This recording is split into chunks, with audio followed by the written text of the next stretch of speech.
attention. Oh là là, comment c'est délire. GoPro Hero 12 mon gars. La classe.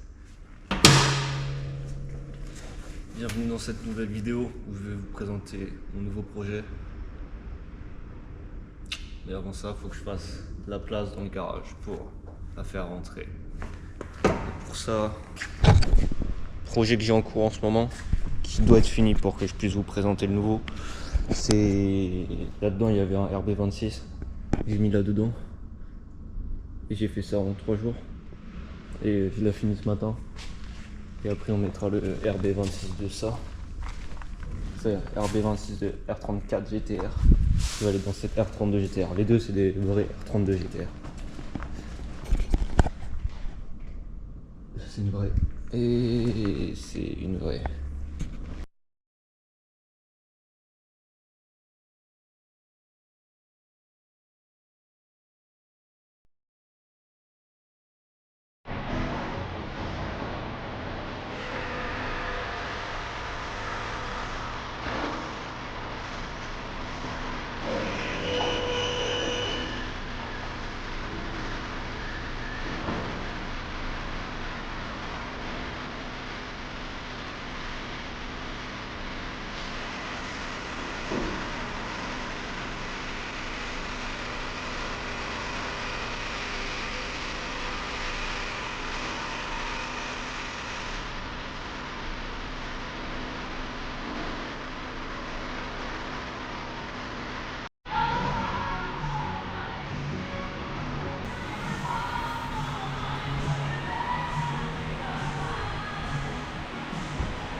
On voit rien.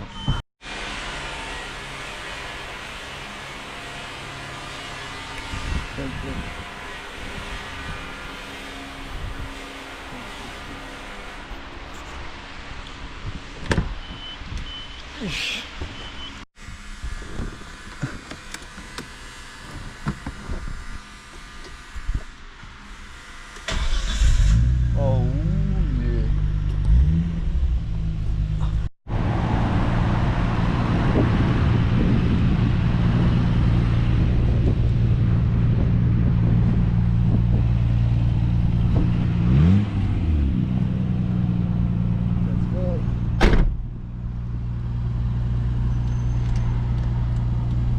Did you see the video of the Mercury just finished and crashed?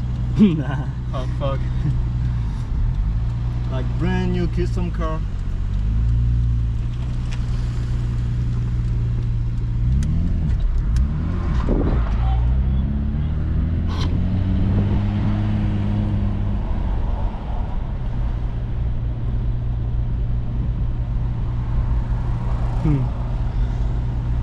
Fuck man. We don't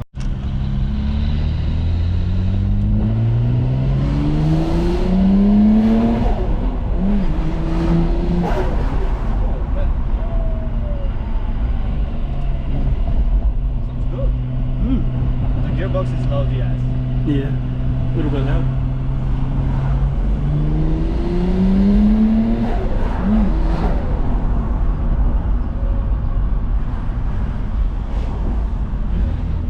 That's fucking fast. 90,000 Ks on the clock. Yeah. Can I go right? Original motor. Yeah, the motor is brand new. Can I go right? What has happened, man? Scratch my brand new GTR.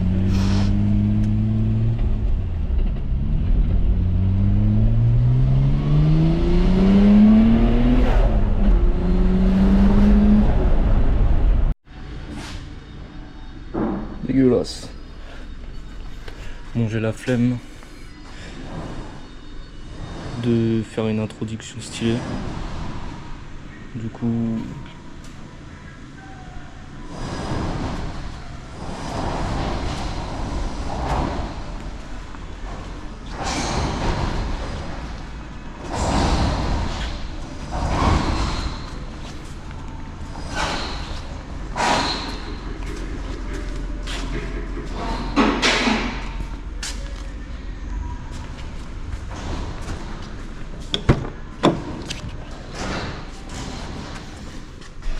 voiture de luxe. Ouh. Bref, tout ça, ça va dégager.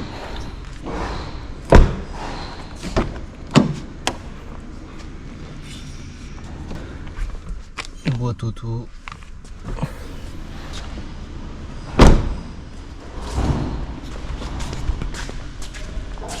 Boîte manuelle, CD009. Max Sécu et du coup le kit pour la boîte.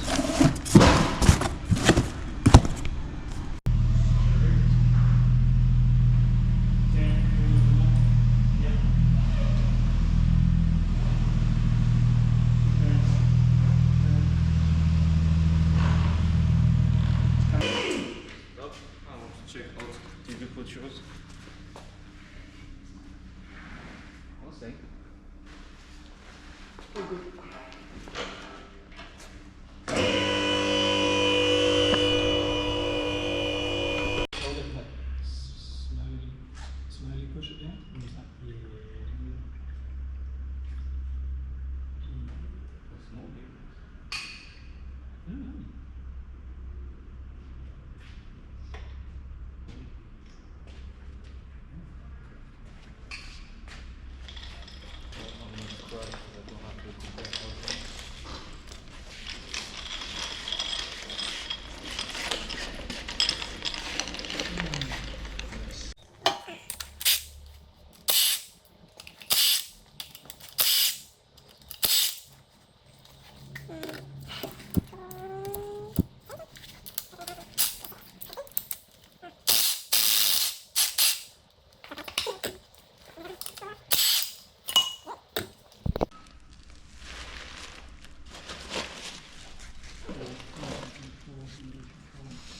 It's time to crash.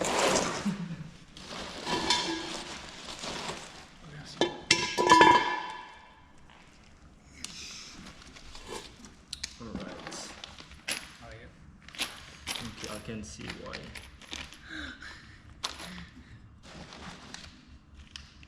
Yeah, it's just 2 or more.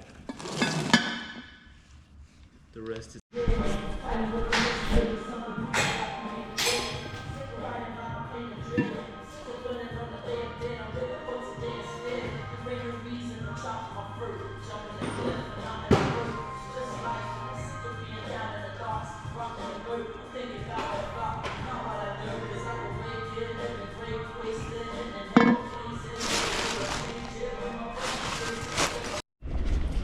Là, ce que je vais faire, c'est que je vais couper la boîte, la cloche ici.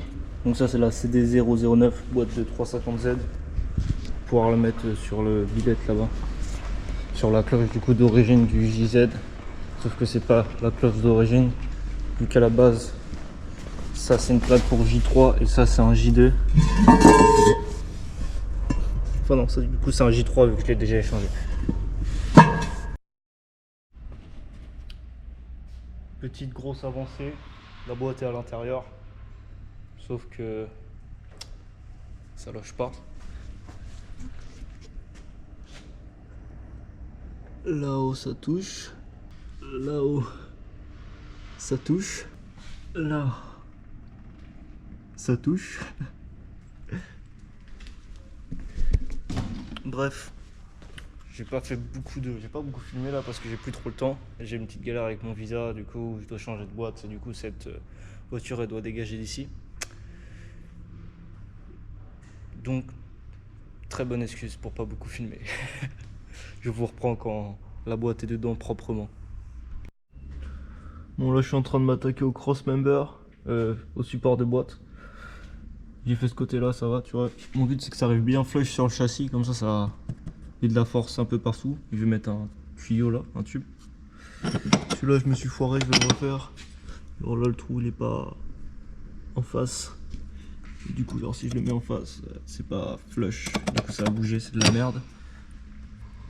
Et voilà. Je reprends quand j'ai fini ça. Beaucoup mieux. Du coup maintenant je vais de refaire celui-là parce qu'il y a un écart là. Mais bon, nique sa mère, ça ira très bien. J'ai fait un renfort là comme ça. Et j'en ai fait un deuxième là. Donc du coup, comment je vais te montrer avec la lampe comme as. Bon, je l'ai perdu. Je reprends quand je l'ai retrouvé. Là. Du coup, je disais, on t'aura pas de lumière. GoPro Hero 12, c'est à ton tour de jouer. J'ai fait ce support là qui va se monter.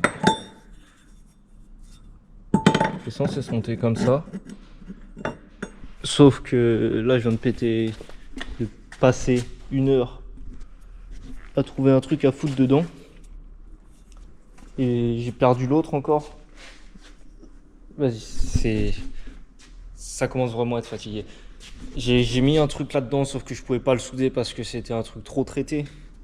Et vraiment, j'ai passé facilement 1 heure à chercher dans tout l'atelier, vu qu'on n'a pas de tour. Passé 1 heure à essayer de trouver la bonne pièce. Et la pièce gagnante, la pièce que je vais pouvoir mettre, c'est un tendeur de disquerie de EJ25. Dedans, tu as un petit pin. Et ça, c'est le seul truc en M10 qu'il y a dans l'atelier. Le plan, c'est de le mettre là-dedans. Voilà, ça fit déjà. Donc, c'est un peu plus lâche du coup, mais bon, ça va très bien faire l'affaire. Juste le couper, ce sera tout nickel. Ça, c'est soudé. T'as fait la mise au point. Bref, c'est pas trop mal pour une soudure faite assis par terre et avec une chaise en guise de table. C'est en place, c'est bien overkill. J'aime bien. Ça me plaît, ça me plaît. Faut juste que je trouve une vis de la bonne longueur. Nope, nope, nope. Je suis riche en vis de culasse, je sais. C'est une toute autre forme de richesse. Ça reste une richesse. C'est du 10 ou c'est du 12 ça? Même dans les chiottes, il y a des vis de culasse, mon gars. Ah non, ça c'est des vis de RB. Attends, j'ai un RB30 là-bas.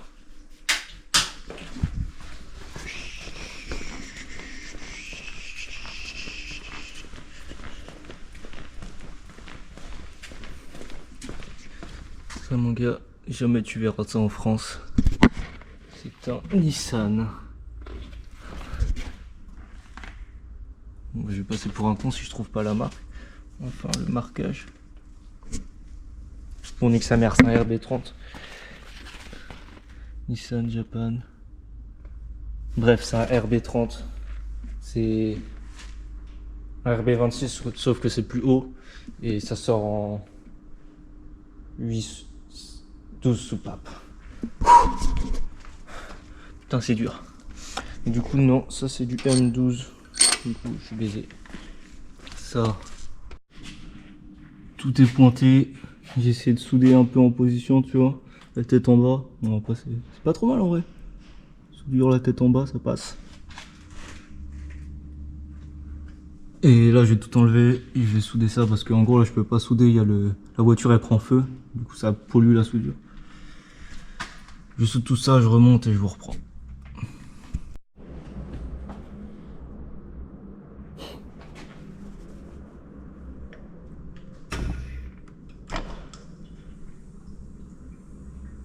Waouh! Elle tient par elle-même, incroyable. Bon, là il est un peu tard, je vais rentrer, je suis pété. Je ferai la peinture demain. Comme ça en même temps je peux faire la clutch line. Il faudrait que je fasse la peinture ce soir. 22 heures plus tard. J'ai fait pas mal de trucs. Et j'ai rien filmé. Pédale de frein de Chaser modifiée. Et à la base je voulais garder la clim et la chaleur, sauf que ça m'a cassé les couilles parce que l'embrayage, c'est un embrayage de Chaser, ça fit pas du tout. Ça m'a saoulé, j'ai tout viré. Du coup, plus de clim. Peut-être le ventilo, je vais le remettre avec une durite de buanderie là. Ensuite là je vais faire la pédale d'embrayage full custom, full custom parce que j'ai rien trouvé qui va. Et en plus on est Sunday, dimanche. Il n'y a pas de metal supplier, de fournisseurs de métal qui sont ouverts. Donc, oh tiens, ça c'est pas trop mal. C'est de l'alu. Donc je suis allé chercher de la ferraille dans la cour. J'ai trouvé ça. Et ça va être mon support de pédale d'embrayage. On est le lendemain d'hier, sauf que j'ai pas dormi entre temps. Il est 2h27. Je suis rentré, j'ai mangé, j'ai eu une idée, j'ai essayé de dormir. L'idée est restée. Et bon bah, quand c'est comme ça, il n'y a plus qu'à faire. En gros, le shifter là, il arrive au niveau de ton dos quasiment. Et au début, je comptais faire un truc dégueulasse comme ça, qui fait un L. Parce qu'un shifter, ça coûte 900 € à peu près. Un shifter qui va là. Et après, je me suis dit, bah, t'es con, tu peux le faire toi-même. Et du coup, bah, je vais faire ça maintenant. Pour que ça arrive dans ce trou-là. Une nuit entière pour 10 cm. Bon, tu sais, quand c'est la nuit que t'as pas dormi, t'as du mal à réfléchir et... Ouais, j'ai jamais soudé aussi un truc dégueulassement que ça à l'alu. Même quand j'ai commencé.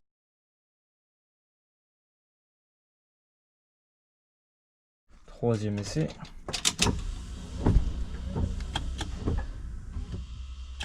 Wow. Pas celui-là. Non. Ah voilà.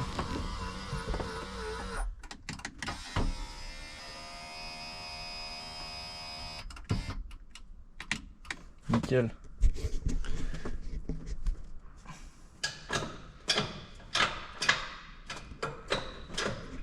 Du coup, j'ai caché mes soudures en pendant en noir. Là, j'ai un embrayage, sauf que c'est foireux parce que ça fait genre effet circle. Du coup, il faut que je le mette plus loin derrière. Mais sinon, c'est pas mal.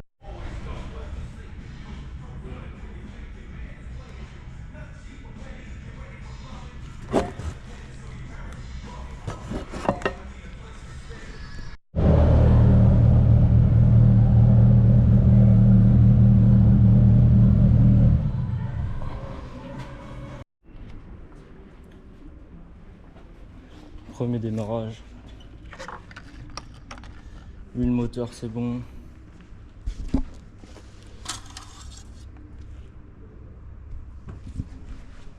C'était bon. J'ai l'impression qu'il y en a trop.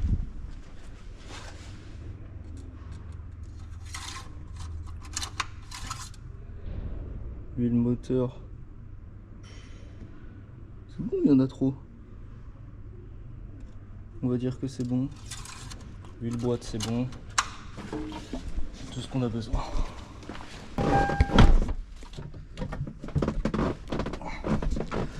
C'est le moment tant attendu.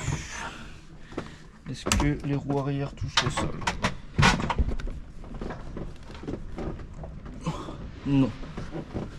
Normalement, en mort, embrayage, ça va pas marcher parce que j'ai pas le neutre. Je le sais. Yep. Ok, je reprends.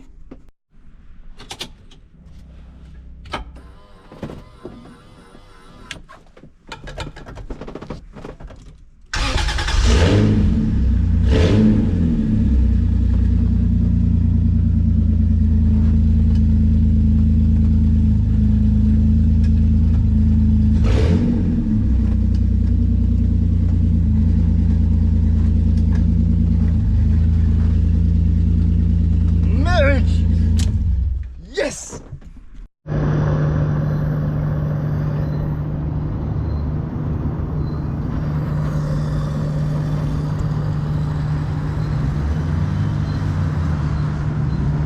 Je vous fais l'outro et après on va rouler pour que je te montre à peu près comment ça marche. J'ai pas trop expliqué le projet, j'ai pas eu le temps et surtout j'étais à l'atelier, je voulais pas filmer H24 vu qu'il y a d'autres personnes qui travaillent. Donc c'est une Aristo, une JS300, 2JZ GE, non VVTI, VVTI, sorry. 2JZ mais sans turbo, il n'y a pas le biturbo, c'est Atmo. Là-dessus j'ai fait conversion manuelle, donc c'est une boîte de 350Z, Nissan 350Z. C'est des 009, une vraie, avec les meilleurs specs possibles. Donc le plus gros roulement, t'as pas besoin de mettre les Cerclips d'adaptation. Donc, que ceux qui connaissent, ils savent. C'est l'étape numéro 1, les prémices pour la turbalisation. Pour ce qui est de comment que ça fonctionne, bah ça fait une semaine que je roule avec, il n'y a pas trop de problèmes. Il y a deux principaux problèmes. La boîte est toujours le tunnel, du coup tu vas l'entendre, on va les rouler juste après. Tu vas l'entendre sur les rushs, ça à bas régime, ça tremble et ça touche le tunnel et ça. Du coup tu as l'impression que tu as fondu une bielle. Et problème numéro 2, le plus gros problème, c'est que il y a beaucoup moins de poids dans la voiture. Les deux sièges, ça faisait un bon 70 kg. Et la moquette et tout le bordel, j'ai enlevé beaucoup de poids. Ça fait que la voiture, elle compresse plus et qu'elle vole clairement à partir d'une certaine vitesse. La direction, elle sert plus à rien. Donc, j'ai même pu expérimenter le levage des 4 roues juste à cause d'une grosse bosse dans une drag race face à Jérémy Slamet. Prochain upgrade, coilover, combiné fileté, frein à main et max EQ dans la prochaine vidéo. C'est pas moi, c'est l'ancien proprio. On se calme. Les stickers, c'est pour les gamers. Wow, calme-toi.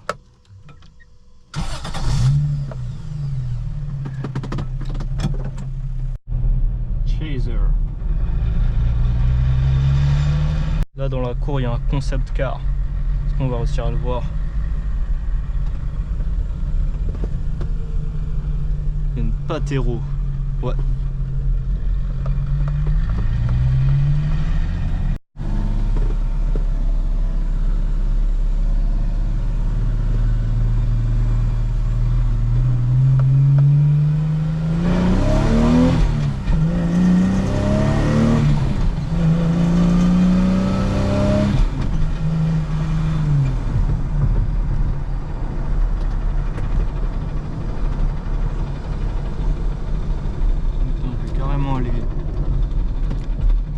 Carrément aller là-bas.